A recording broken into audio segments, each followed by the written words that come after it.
स्वागत है आप सभी का। आपके साथ मैं हूं पुनीत और सबसे पहले कोरोना से जुड़ी हुई बड़ी खबर आपको दे दें। मध्य प्रदेश में आज कोरोना के 64 नए मरीज सामने आए हैं और इन 64 नए मामलों के सामने आने के बाद प्रदेश भर में कोरोना पॉजिटिव मरीजों की संख्या 4580 तक पहुंच चुकी है। अब तक 2308 मरीज रिकवर हुए हैं और 238 लोगों की मौत हुई है। ये पूरे मध्य प्रदेश की स्थिति आपको हम बता रहे हैं।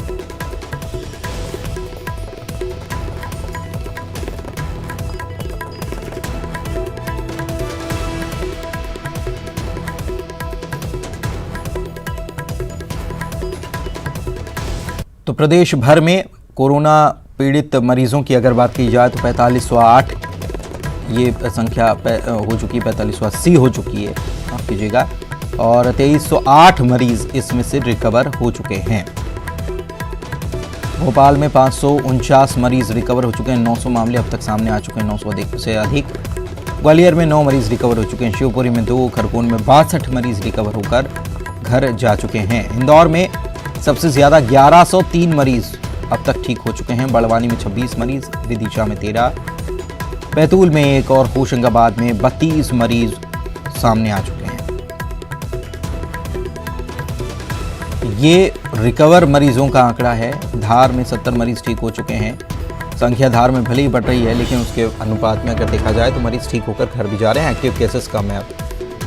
और कौन कौन से जोन फ्री हो गए हैं, आपको बता दें कि कोरोना फ्री कौन कौन से ज़िले हो गए हैं ये बता रहे हैं। ये 10 ज़िले हैं कुल।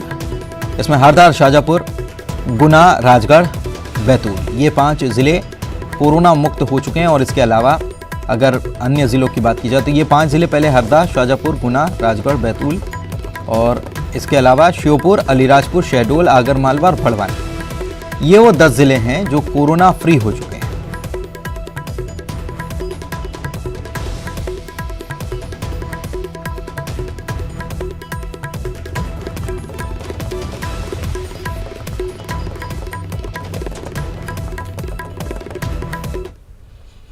और छत्तीसगढ़ की राजधानी रायपुर से आपको खबर दे रहे हैं कोविड-19 को लेकर। यह खबर है कि बालोद में एक पॉजिटिव मिल चुका है मरीज और उपचार के लिए उसे रायपुर लाया गया है। रायपुर एम्स ने ट्वीट कर इसकी जानकारी दी है। इसके साथ ही संपर्क में आए लोगों को भी अस्पताल लाया जा रहा है। इसके अलावा बात की जाए तो प्रदेश में कोरोना एक्टिव मरीजों की संख्या 4 है और 60 मरीजों में से 56 स्वस्थ हो चुके हैं, डिस्चार्ज किए जा चुके हैं। महासमुंद में से जो 9 संदिग्ध या 9 पहली जो रैपिड टेस्ट किट से जिनकी रिपोर्ट पॉजिटिव आई थी, इनके सैंपल्स फिर से भेजे गए थे रायपुर और इनमें से 3 जो हैं उनकी रिपोर्ट नेगेटिव आई है। ये एक अच्छी खबर और है।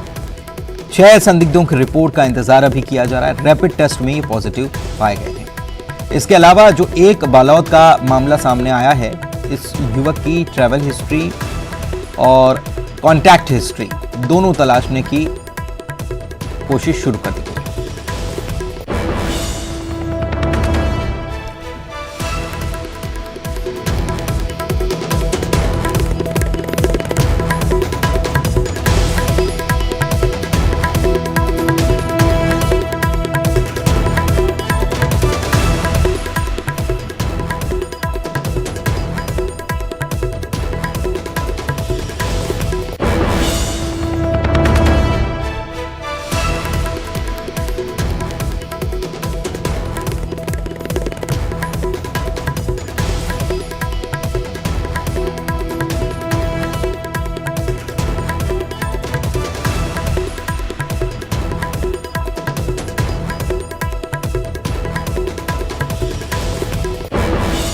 रैपिड टेस्ट किट जो है उसमें 9 लोगों की रिपोर्ट सामने आई थी कि ये पॉजिटिव हैं। उसके बाद थोड़ी सी चिंता बढ़ गई थी कि लगातार एक तरफ मरीज ठीक हो रहे हैं तो कुछ पॉजिटिव मरीज सामने आ रहे हैं, लेकिन अब अच्छी खबर ये आई है कि इनमें से 3 मरीजों की जो रिपोर्ट है, फाइनल रिपोर्ट जो भेजी गई थी वो नेगेटिव आई है।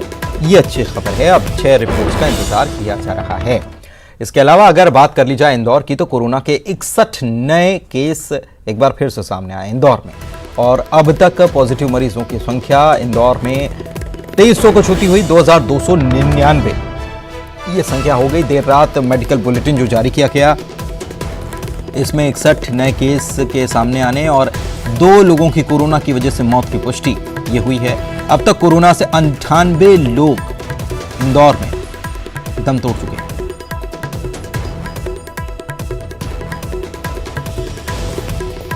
एक बार फिर से इजाफा हुआ इंदौर में और 61 और नए मरीज सामने आए। कल 131 मामले सामने आए थे। उसके अगर अनुपात में देखा जाए, कंपैरिजन में देखा जाए तो आज पॉजिटिव मामलों की संख्या कम है। साथ ही साथ अच्छी बात यह है कि लगातार सैंपलिंग जो है उसमें इजाफा हुआ है। अब 1000 के आसपास सैंपलिंग की जा रही है, बल्कि उससे ज़्यादा ही हो जा रही है। तो ये एक अच्छी बात है। इसकी रिपोर्ट जो आ रही है तो इसमें 61 लोग पॉजिटिव सामने आए हैं।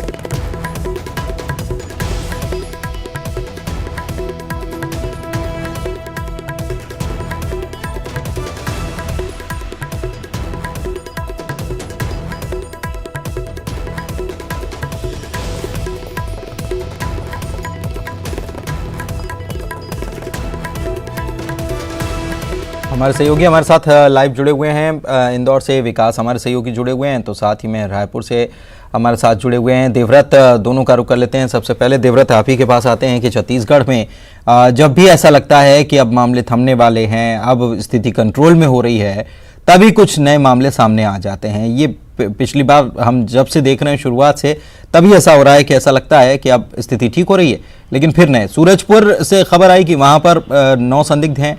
3 की रिपोर्ट अच्छी बात है कि निगेटिव आई है, लेकिन 6 रिपोर्ट आनी बाकी है। और दूसरी तरफ अगर देखा जाए तो बालोद में भी एक मामला सामने आ गया।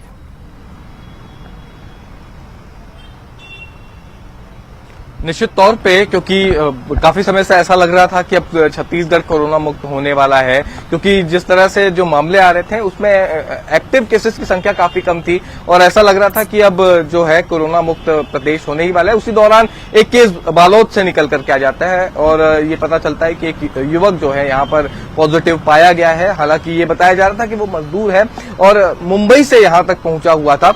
और इस दौरान अभी ये भी देखा जा रहा है कि छत्तीसगढ़ में जो प्रवासी मजदूर हैं उनके आने का भी सिलसिला लगातार जारी है। लगातार मजदूर यहां पर पहुंच रहे हैं। दूसरे राज्यों से जो मजदूर आ रहे हैं उनकी कितनी चेकिंग हो रही है उस राज्य में और यहां पे भी सही तरीके से हो रही है, नहीं हो रही है। दूसरी बात यह कि कई लोगों के सिम्टम्स भी उस वक्त नजर नहीं आते, केवल जो नॉर्मल स्क्रीनिंग है केवल वही की जा रही है। तो इसकी वजह से जो है कि कई बार ये भी देखने को मिल रहा है कि कुछ दिनों बाद इसका असर देखने को मिलता है और नए जो मरीज हैं वो सामने आते हैं। हालांकि राहत की बात यह भी है कि जो कुल 60 की संख्या यहाँ पर संक्रमित पाए गए थे छत्तीसगढ़ में, उसमें से अभी 56 केस जो हैं वो सॉल्व हो चुके हैं। मतलब 56 लोग अपने घर स्वस्थ होकर जा चुके हैं और 4 एक्टिव मरीज अभी भी हैं।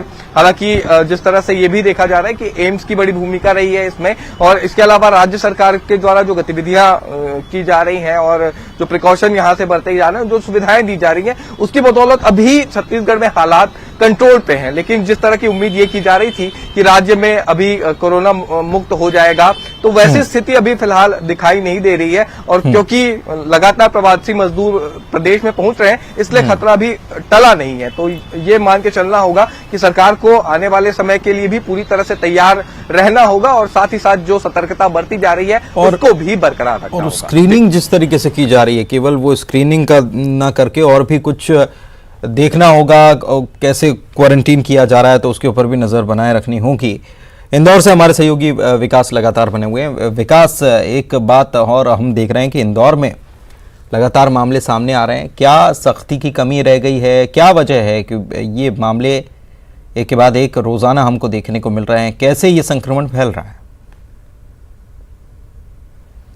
बिल्कुल पुनीत, पिछले कुछ समय की अगर बात की जाए तो जिस प्रकार से पहला चरण और दूसरा चरण लॉकडाउन का गुजरा, उसके बाद तीसरे चरण तक लगातार सख्ती बनी रही। तीसरे चरण के कुछ समय तक सख्ती बनी रही, लेकिन कुछ समय बाद ये सख्ती में कहीं ना कहीं ढील देखने को मिली। पुलिस की सख्ती जितनी सड़कों पर होना चाहिए उतनी नहीं मिली, लेकिन ये शायद यही इसकी वजह बनी होगी कि अचानक से संक्रमण का दौर फिर से शहर में शुरू हो गया और लगातार एक हफ्ते तक, पिछले एक हफ्ते में आंकड़ों का जो सिलसिला है वो बढ़ता रहा। आज का अगर आंकड़े की बात की जाए तो आज 61 कोरोना पॉजिटिव एकदम एक साथ जो कल रात बुलेटिन जारी हुआ उसमें पाए गए। तो अभी जो आंकड़ा है पूरे शहर का वो 2300 के आसपास हो गया। लेकिन संक्रमण जैसे ही बढ़ा वैसे ही जनता, जनप्रतिनिधि और प्रशासन के जो जिम्मेदार अफसर हैं उनके लिए चिंता बढ़ गई। इसी वजह से शहर में अचानक से कंटेनमेंट इलाके बढ़ाए गए और अब एक बार फिर सख्ती का दौर शुरू हो गया है। तमाम जो इलाके हैं वो उनको कंटेनमेंट घोषित कर दिया गया है और साथ ही साथ ऐसी व्यवस्था की गई है कि उस इलाके के लोग कतई वहां से बाहर नहीं निकल सकेंगे, बाहर का कोई अंतर नहीं आ सकेगा। शायद इसी शक्ति की आवश्यकता शुरू से रही होगी कि किसी भी संक्रमित जो यदि कोई है तो उसके संपर्क में कोई ना आ सके, संक्रमितों से दूरी बनाए रखे। इसी जब तक कोरोना की चैन ब्रेक नहीं होगी तब तक कोरोना पर रोकथाम नहीं लगाई जा सकती। यही वजह है कि अब एक बार फिर सख्ती का दौर शहर में देखने को मिल रहा है। लेकिन जो 61 मरीज जो मिले, हालांकि ये बड़ा एक आंकड़ा है 61 मरीज इंदौर शहर के लिए, चूंकि जब यहाँ पर पहले से 2000 से अधिक कोरोना के टोटल पॉजिटिव केसेस पाए गए हो, वहाँ 61 मरीज मिलना बहुत बड़ी बात है। लेकिन एक इसका दूसरा विपरीत जो बिंदु है वो ये भी है कि यहाँ पर 1000 से अधिक सैंपल लिए गए थे, उसमें से 900 से अधिक जो सैंपल है वो निगेटिव पाए गए और 61 महज सैंपल जो है वो पॉजिटिव पाए गए हैं। लेकिन इन सब के बाद 299 जो पॉजिटिव मरीज है उसमें 1000 से अधिक लोग ऐसे हैं जो अब तक कोरोना को मात दे चुके हैं। तो अब तक 50% रिकवरी इसमें मानी जा रही है। लेकिन जो बचे हुए लोग हैं और इसके अलावा जो पॉजिटिव लोग हैं उन सभी लोगों से लोगों को, शहर के आम जनता को दूरी बनानी होगी। बिल्कुल। और इसके अलावा एक बात और है, बाकी प्रदेश से जो सैंपल लिए जा रहे हैं या जो मामले सामने आ रहे हैं वो तो प्रवासी जो आ रहे हैं उनके मामले हैं। अब इंदौर में ये देखने को मिल रहा है कि वो इंदौर के शहर के लोगों के ही मामले सामने आ रहे हैं। बाकी जगहों से सरकार भी इसकी मॉनिटरिंग कर रही है कि अभी जो मामले पॉजिटिव सामने आ रहे हैं ये बाहरी मजदूर आ रहे हैं उनके संक्रमण है, लेकिन इंदौर में ऐसा नहीं हो रहा है। इसके ऊपर ध्यान देने की जरूरत है। मनोज हमारे सहयोगी हमारे साथ जुड़े हुए हैं। मनोज, क्या ध्यान दिया जा रहा है, क्योंकि इंदौर से लगातार मामले बढ़ते हुए आ रहे हैं और भोपाल भी दूसरे नंबर पर बना हुआ अभी भी लगातार। जी बिल्कुल, भोपाल के लिए एक अच्छी खबर यह है कि जो मरीज सामने आ रहा है उनमें तेज़ी से उनकी हालत में सुधार भी हो रहा है और वो ठीक होकर अपने घर लौट भी रहे हैं। इसके अलावा दूसरी बड़ी बात यह है कि जिला प्रशासन ने जो चिन्हित स्थान है उनकी पहचान कर ली और यही कारण है कि प्रदेश का सबसे हॉट स्पॉट जहांगीराबाद इलाका बन गया और उसको पूरी तरीके से सील भी कर दिया गया। वहाँ पे तमाम तरीके के उपाय किए जा रहे हैं, तमाम तरीके के फार्मूले प्रशासन की तरफ से अपनाए जा रहे हैं ताकि जो संक्रमण जहांगीराबाद इलाके में फैला है वो दूसरी जगह पर ना फैले। इसको लेकर खासा ध्यान रखा जा रहा है। केंद्रीय स्वास्थ्य मंत्रालय की टीम भी जो है राजधानी भोपाल आई थी और जहांगीराबाद इलाके को लेकर कई दिशा निर्देश भी जारी किए गए थे। तो लगातार ये प्रशासन की तरफ से कोशिश है कि एक तरफ जो संक्रमण तेजी से फैल रहा है राजधानी भोपाल में उसको रोका जाए और दूसरी तरफ लोगों को रियायत दी जाए, लोगों को सुविधा दी जाए, उस ओर भी प्रशासन काम कर रहा है। यही कारण है कि अब आने वाला जब लॉकडाउन बढ़ेगा उस दौरान प्रशासन ने एक प्लान तैयार किया। उस प्लान के तहत राजधानी भोपाल को करीब 4 सेक्टर में बांटा गया है, जहां पर जो दुकानें हैं या फिर दूसरे व्यावसायिक जो काम होते हैं उनको यहाँ पे रियायत देने की काम जो है प्रशासन करेगी। समय अभी तय नहीं हो पाया, लेकिन तमाम तरीके के प्लान पर जो है इस समय सरकार काम कर रही है। और जिस तरीके से जहांगीराबाद इलाका है, बुधवारा इलाका है, इसके अलावा मंगलवारा इलाका है, यहाँ पर सख्ती बरती जा रही है और यही कारण है कि प्रशासन की सख्ती की वजह से राजधानी भोपाल में 4000 से ज़्यादा केस जो है उन लापरवाह लोगों पर दर्ज किए गए जिन्होंने लॉकडाउन का पालन नहीं किया, लॉकडाउन का लगातार उल्लंघन किया। तो सख्ती जरूर देखी जा रही, लेकिन ये भी प्रशासन को देखना होगा कि जिन स्थानों को चिन्हित किया गया है वहाँ पर जो सैंपल लिए जाए उनमें तेज़ी आनी चाहिए, तभी इस संक्रमण पर लगाम कसी जा सकती है। शुक्रिया आपका इस जानकारी के लिए मनोज, और विकास और देवव्रत आपका भी बहुत बहुत शुक्रिया इस जानकारी के लिए। और एक बड़ी खबर इस वक्त आपको बता दें, चुनाव आयोग आज बैठक करने वाला है। सुबह 11:30 बजे का वक्त नियत किया गया है जब चुनाव आयोग की बैठकों की स्थगित राज्यसभा चुनाव की संभावना पर इस बैठक में समीक्षा की जाएगी और कोरोना की वजह से 18 सीटों पर राज्यसभा चुनाव का मतदान स्थगित जो किया गया था उसको कैसे किया जाए उस पर यह बैठक रखी गई है। तो बड़ी महत्वपूर्ण ये बैठक 11:30 बजे चुनाव आयोग करने जा रहा है, जो कि राज्यसभा चुनाव की संभावना पर समीक्षा की जाएगी इस बैठक में। कोरोना की वजह से आपको बता दें कि 18 सीटें राज्यसभा की खाली हैं जिनका चुनाव होना है और मतदान अभी इनका स्थगित है, लेकिन ये जल्द से जल्द हो, कैसे हो इसको लेकर मंथन किया जाएगा।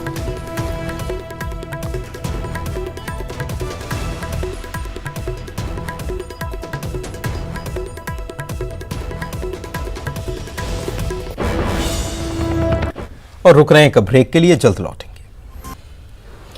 भोपाल से बड़ी खबर आपको बता रहे हैं, एमपी सरकार आज केंद्र को अपनी रिपोर्ट देने वाली है। लॉकडाउन का चौथा पार्ट जो है, इसको लेकर यह रिपोर्ट दी जाएगी। 32 कलेक्टर्स ने सरकार को सुझाव दिए हैं। भोपाल, इंदौर और उज्जैन लॉकडाउन बढ़ाए जाने के पक्ष में है। रेड जोन के कंटेनमेंट में सख्ती के सुझाव भी दिए गए हैं। इसके अलावा ऑड इवन की तर्ज पर दुकानें खोलने का सुझाव भी दिया गया है। प्रदेश भर से जो सुझाव दिए गए हैं, इस पर रिपोर्ट तैयार की जाएगी।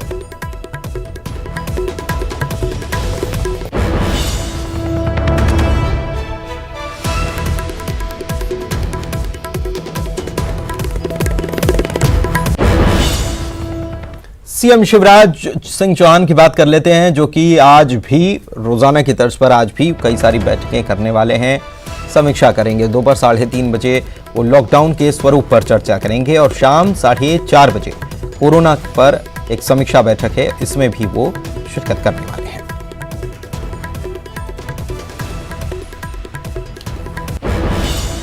और इधर रेलवे की स्पेशल ट्रेन जो शुरू की गई हैं, इनमें अब कोटा शुरू कर दिया गया है। महिलाओं को, सीनियर सिटीजन्स को और दिव्यांगों को बुकिंग के समय इन्हें कोटा मिलेगा।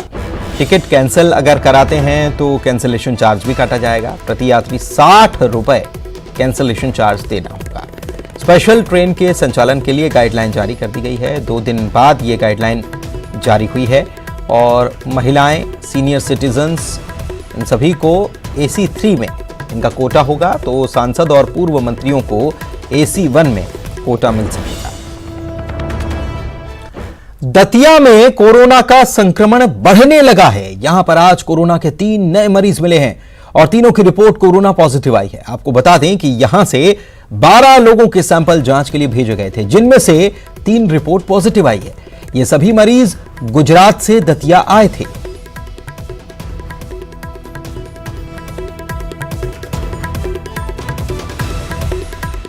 मरीज के संपर्क में थे, इसलिए इनको भर्ती किया गया और इनके टेस्ट कराए गए, जबकि इनमें बीमारियों के कोई लक्षण नहीं है, एसिम्प्टोमेटिक हैं। और एमपी के लिए ये राहत की खबर आपको बता दें कि प्रदेश के 11 जिले कोरोना मुक्त हो चुके हैं। पहले 10 थे, अब 11 जिले कोरोना मुक्त हो चुके हैं। कौन कौन से हैं ये आपको बता रहे हैं। शहरदा, शाजापुर और गुना के सभी मरीज ठीक हो गए हैं और राजगढ़, बड़वानी और बैतूल में भी कोरोना मरीज स्वस्थ हो चुके हैं। इसके अलावा श्योपुर, आगरमालवा और अनूपपुर भी कोरोना मुक्त हो चुके हैं।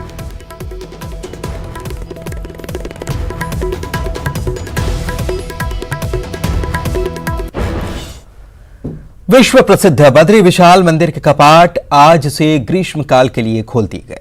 सुबह द्वार पूजन के साथ ही मंदिर में मुख्य पुजारी रावल जी ने विशेष पूजा अर्चना की। आज न्यूज़ 18 पर आप भी घर बैठे भगवान बद्री विशाल के दर्शन कीजिए। चारों धामों में सर्वश्रेष्ठ कहे जाने वाले भगवान बद्रीनाथ धाम स्थित श्री बद्री नारायण मंदिर के कपाट आज से ग्रीष्मकाल के लिए खोल दिए गए हैं। सुबह मंदिर पहुंचने के बाद मुख्य पुजारी रावल जी और धर्माधिकारी जी द्वारा यहां द्वार पूजन के साथ मंदिर परिसर में प्रवेश किया गया।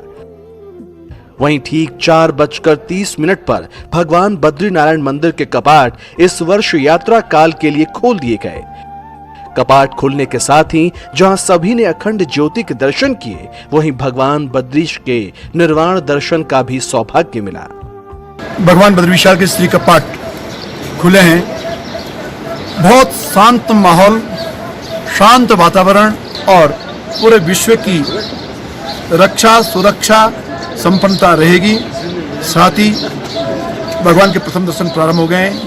भगवान बद्री विशाल जी के कपाट खुलने के पहले दिन जहां हजारों की संख्या में श्रद्धालु धाम पहुंचे थे, मगर कोरोना संक्रमण के चलते ये पहला क्षण रहा होगा जब मंदिर परिसर में महज पुजारी और हक हकूक धारियों के सहित ही देवस्थानम बोर्ड के लोग ही धाम में रहे। भगवान बद्री विशाल आज पहले दिन की अभिषेक पूजा देश के प्रधानमंत्री नरेंद्र मोदी की ओर से यहाँ की जाएगी, ताकि विश्वव्यापी कोरोना को देश से मिटाने में सफलता मिल सके। भगवान बद्री विशाल के कपाट खुलने पर समस्त उत्तराखंड एवं देशवासियों को बधाई देता हूँ।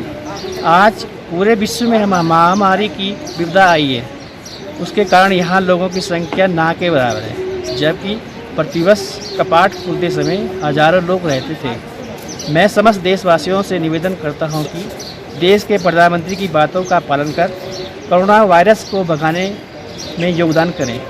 भगवान बद्री विशाल के मंदिर की अनोखी परंपरा है। यहाँ शीतकाल में जहाँ देवताओं की ओर से देवर्षि नारद जी द्वारा भगवान की पूजा अर्चना की जाती है, वहीं ग्रीष्मकाल के समय मानवों द्वारा पूजा की जाती है।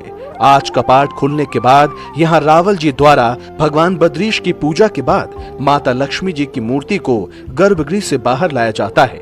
वहीं भगवान उद्धव जी के विग्रह को गर्भगृह में स्थापित किया जाता है, जिसके साथ ही बद्रीश पंचायतन की पूजाएं शुरू हो जाती हैं। आज प्रातः भगवान बद्री विशाल के कपाट ग्रीष्म काल के लिए खुल गए हैं। ये हमारे लिए बहुत ही शुभ अवसर है। तमाम जो लोग भगवान बद्री विशाल के प्रति जिनकी आस्था है, जो विश्वास रखते हैं, मैं उन सबको बहुत बहुत बधाई देता हूं, बहुत शुभकामनाएं देता हूं और भगवान बद्री विशाल से प्रार्थना करता हूं कि आप सबके जीवन में सुख हो, खुशहाली हो, समृद्धि हो, इसकी मैं कामना करता हूं। साथ ही मैं इस अवसर पर ये बात आपसे जरूर करना चाहूंगा कि कोरोना की महामारी पूरे विश्व को अपने चपेटे में ली हुई है और हम सबको मिलजुल कर उसका सामना करना है। कोरोना से हमको बराबर दूरी बनाकर चलना है। ऐसा लगता है कि ये समय लेगी, कितना समय लेगी कुछ कहा नहीं जा सकता है, और इसलिए मैं आप सबसे अनुरोध करना चाहूंगा कि हम सब लोग इस अवसर पर मास्क जरूर लगाएं, बगैर मास्क के बाहर न निकलें। हमारे जितने बुजुर्ग हैं 60 साल से ऊपर के, जिनकी आयु है या जिनको कोई तकलीफ है, शुगर की तकलीफ है, हार्ट की तकलीफ है या अन्य तरह की कोई तकलीफ है, तो घरों से बाहर ना निकले। इसी में हमारी सुरक्षा है। जो लोग अभी अप्रवासी हमारे उत्तराखंडी वापस आ रहे हैं, उनसे मेरा विशेष आग्रह है कि कृपया आप अपने घर में क्वारंटाइन रहें। उसी में आपकी सुरक्षा है और आपका सरकार के लिए सहयोग भी है। इस महामारी से बचने का यही महामंत्र है। और इसी के साथ इस बुलेटिन में इतना ही।